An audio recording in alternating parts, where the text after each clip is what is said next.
All right. Well, anyway, last night I was watching True TV, one of my favorite networks to watch. Although I don't really like all of their programming, like that hot dog stand. I don't know what it's called. I forgot the name of that stupid show, but it was like there's this hot dog stand or this restaurant. I don't know. It's like a hot dog stand basically. And then when you go up to order something, they yell at you, call you names. Oh, great customer service. I forgot the name of it. Okay, whatever. You people can figure that out and post it in the comment section. That's not really my favorite show, but I have various shows I like on that network. Uh, Hardcore Pawn. Ooh, that's a really good show. I really like it. The customer's trying to get more money than like for pieces of junk and VCRs and VHS tapes and golly, it's 2012. We have DVDs and Blu-rays. Get with it. But another show that I like and I really enjoy for some reason, I think I'm a sick man, is Jesse Ventura's show. What's it called again? Go Conspiracy Theory. And I really do enjoy it because from there I get a lot of ideas for things I want to write about and stuff like that.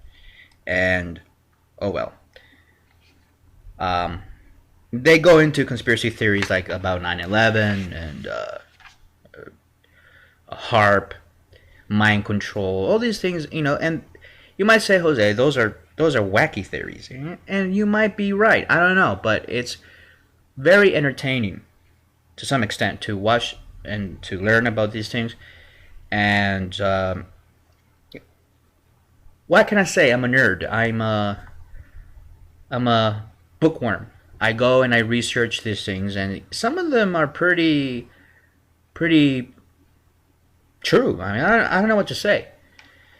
And it's not that there is like all the conspiracies on that show are actually real or they are actually happening, but some of them are. There are a few things in there that are really happening right now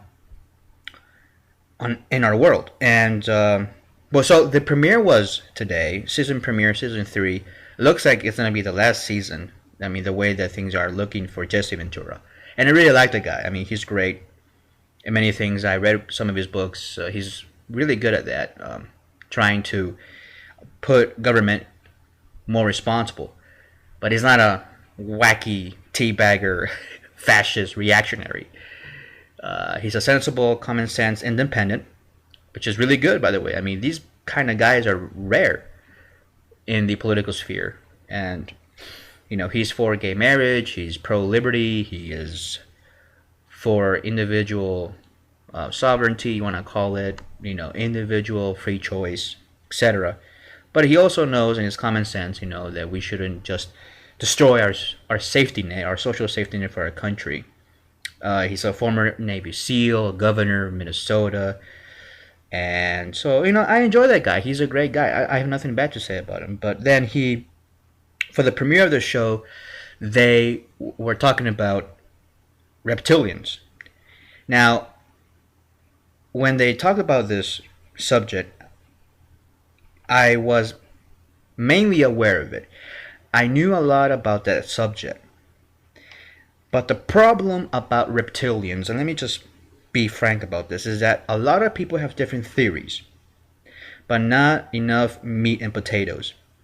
And to be honest with you, I felt I don't know, pretty uncomfortable with the episode. And the fact that there were just too many things that were left unanswered.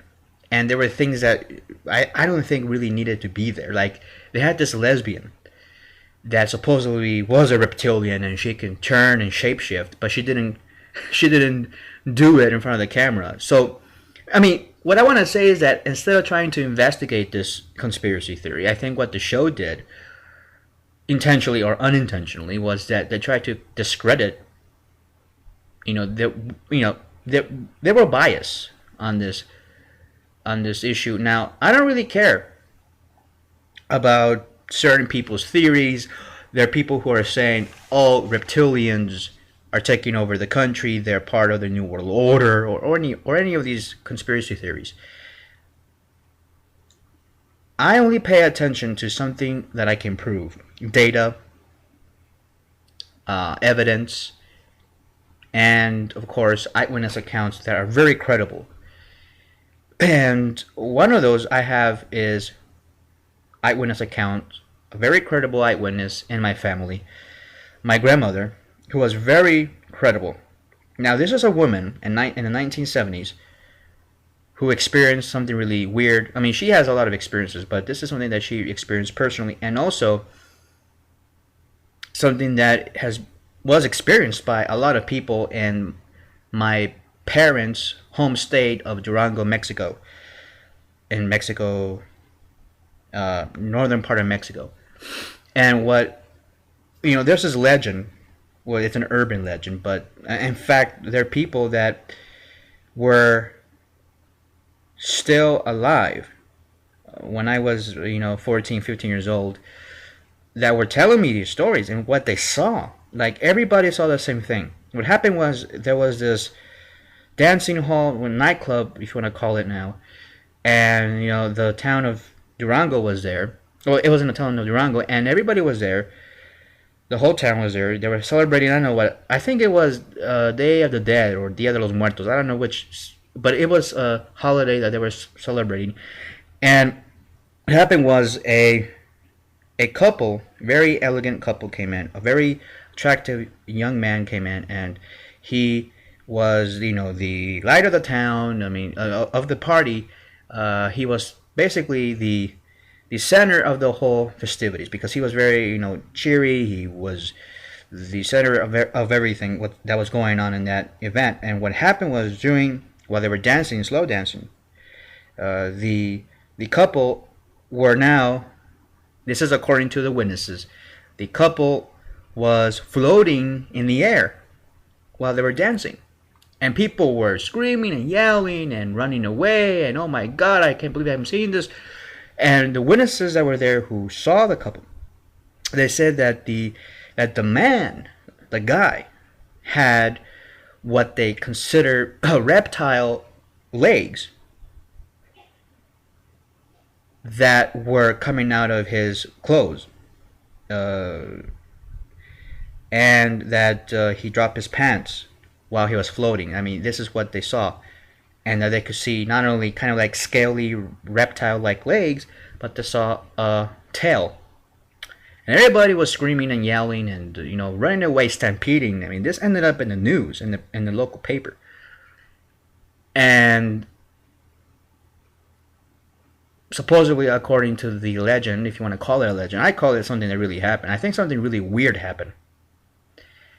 The couple then flew off, and then they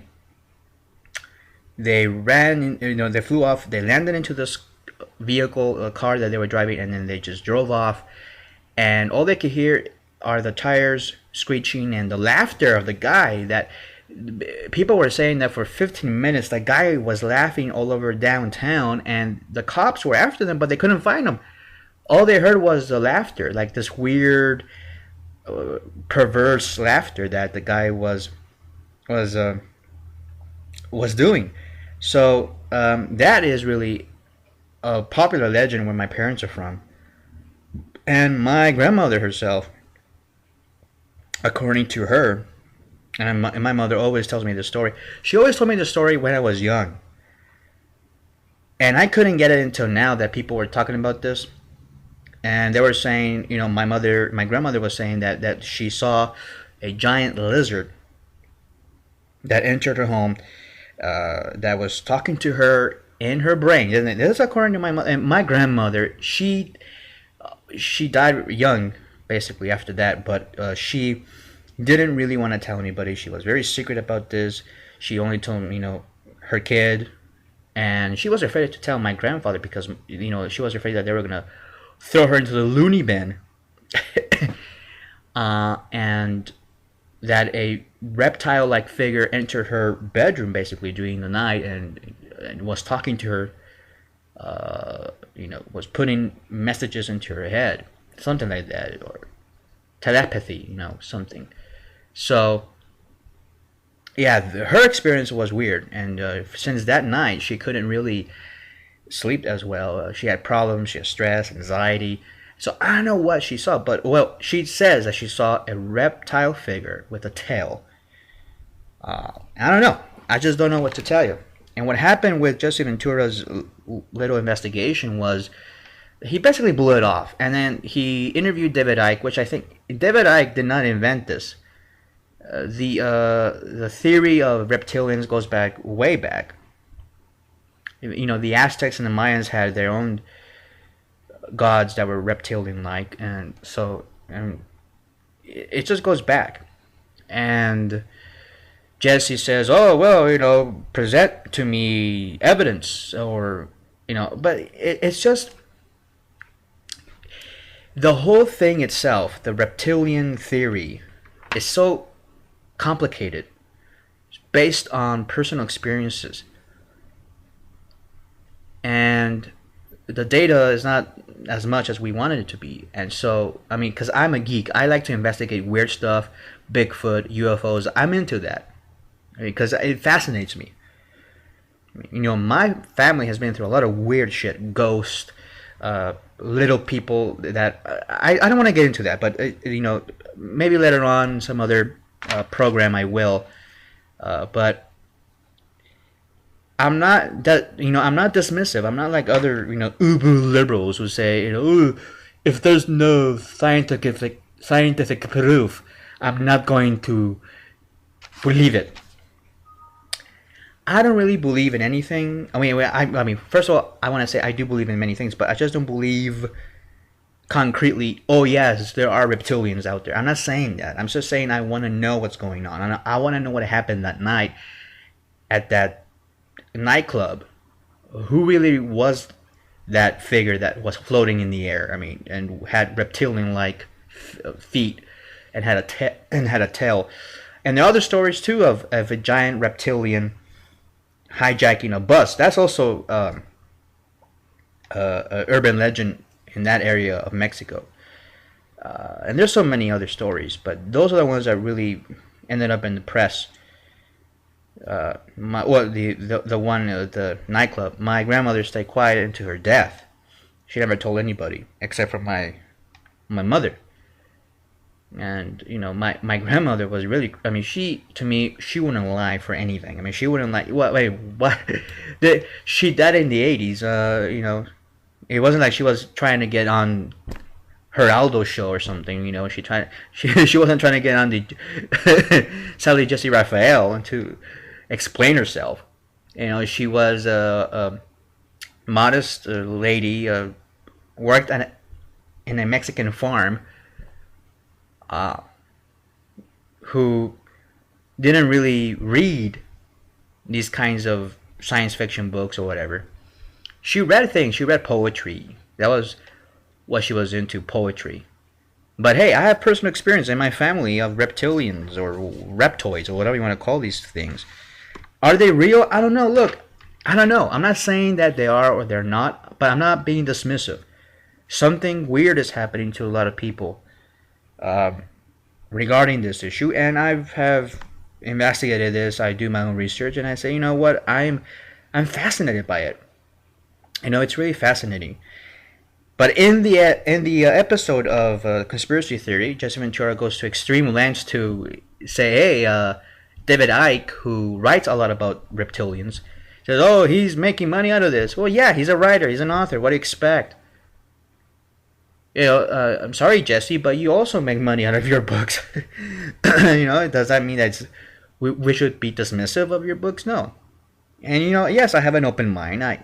I can understand things clearly, and I can use science to say probably that might be true. Probably you might have something there, but I'm not saying yes, we have scientifically proven that these things exist. I'm not saying that. And then there are people who are saying, wait, the reptilians are taking over there. Obama's a reptilian. He's shape-shifting. I don't know. That might be true, but I'm not really...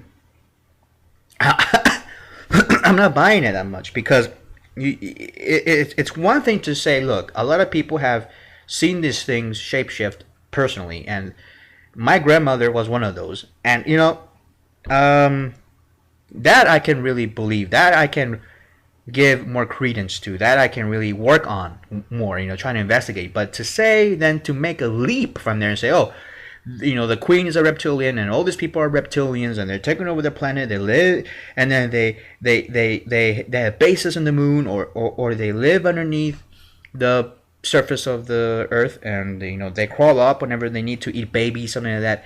That's a little bit way out there until we have concrete believable eyewitness accounts, at least, and it had to be believable. Because a lot of people out there want to, they have mental disorders and they really want to have people, believe them. My grandmother wasn't like that. She was very healthy mentally. I mean, she went through a lot of shit when she was young and when she had my mother. And that ranch was, ransacked by storms and tornadoes and a lot of shit that she went through. And she was really strong. She prevailed with my grandfather. They were really strong people, very modest, very, they kept to themselves, and so why would she tell this to my mother? I don't know, because she really did saw something, and I really believed it. So anyway, but that was my take on that. I mean, I enjoyed the episode, but at the same time I wasn't comfortable with the dismissive attitude. They could have gone to other people or done other stuff with that.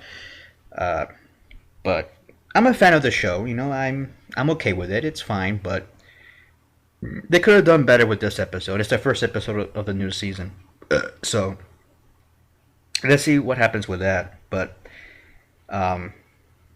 we shouldn't be dismissive. I hate that. When people say, "Well, you don't have the evidence, you don't have the proof. Fuck you." Don't be like that.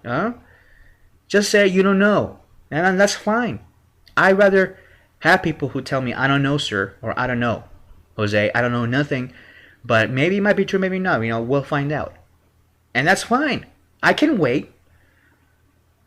Right? I can wait. And then, God, oh, and then they had these guys that were reptilian hunters, and that was comical. I mean, that was totally cartoonish. That was totally fucking ridiculous. They had these, teabagging looking Second Amendment types, and that's fine. I'm pro Second Amendment. You can own whatever weapons you want as long as you shoot at me. But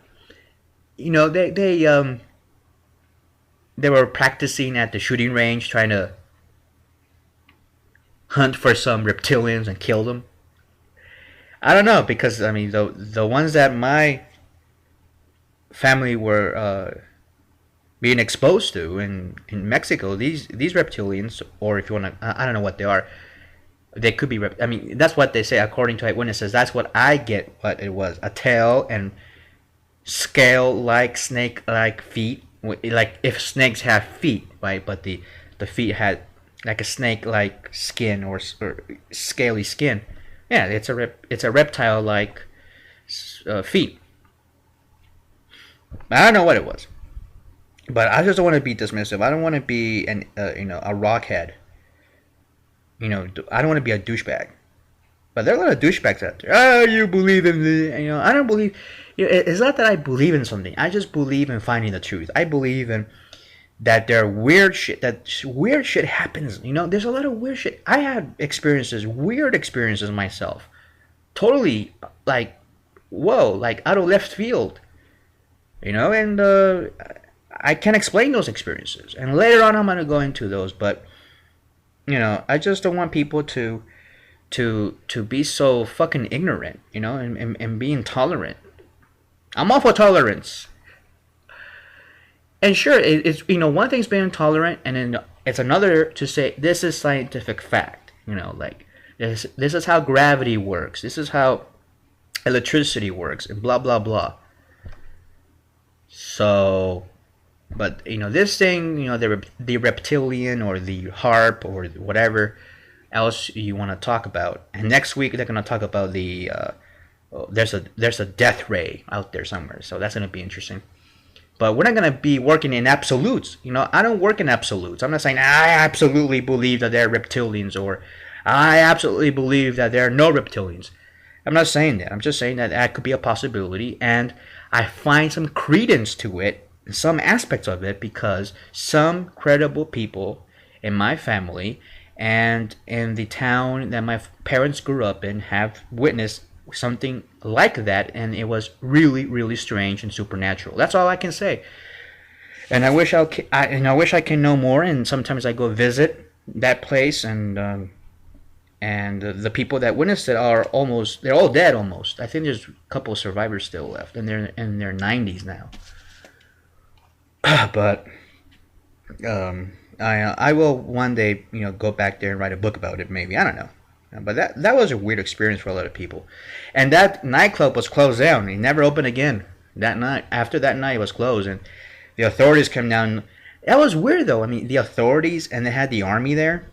Yeah, that was also the aftermath. At the Mexican Marines were there, and they closed down the whole block, and they said, okay, everything's safe. We're just checking, but you can't use this dance hall anymore. And the mayor came down and he closed the nightclub, and now it's prohibited.